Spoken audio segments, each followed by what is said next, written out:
بسم اللہ الرحمن الرحیم۔ السلام علیکم ناظرین اکرام، حدیث شریف میں آتا ہے کہ ایک صحابی جن کا نام مرثد بن ابو مرثد رضی اللہ تعالی عنہ تھا، یہ مکہ سے مسلمان قیدیوں کو اٹھا کر لایا کرتے تھے اور مدینے پہنچا دیا کرتے تھے۔ اناق نامی ایک بدکار عورت مکہ میں رہا کرتی تھی اور زمانہ جاہلیت میں ان کا اس عورت سے تعلق تھا۔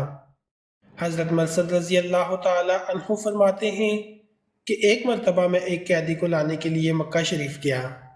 ایک باغ کی دیوار کے نیچے میں پہنچ گیا۔ رات کا وقت تھا اور چاند اپنے حسن سے جہاں کو منور کر رہا تھا۔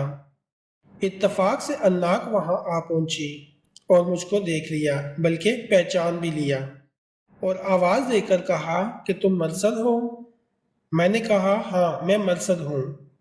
اس نے بڑی خوشی ظاہر کی اور مجھ سے کہنے لگی چلو رات میرے پاس گزارنا۔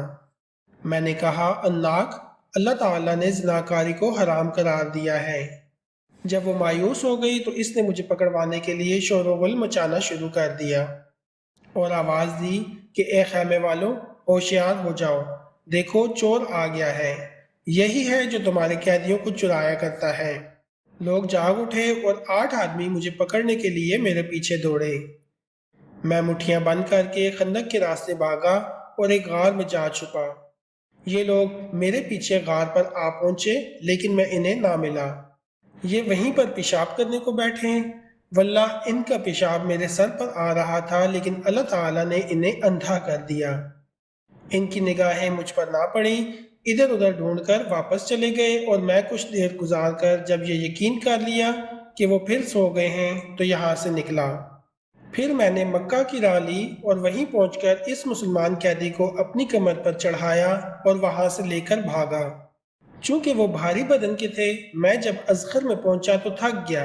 میں نے انہیں کمر سے اتار کر ان کے بندھن کھول دیے اور آزاد کر دیا۔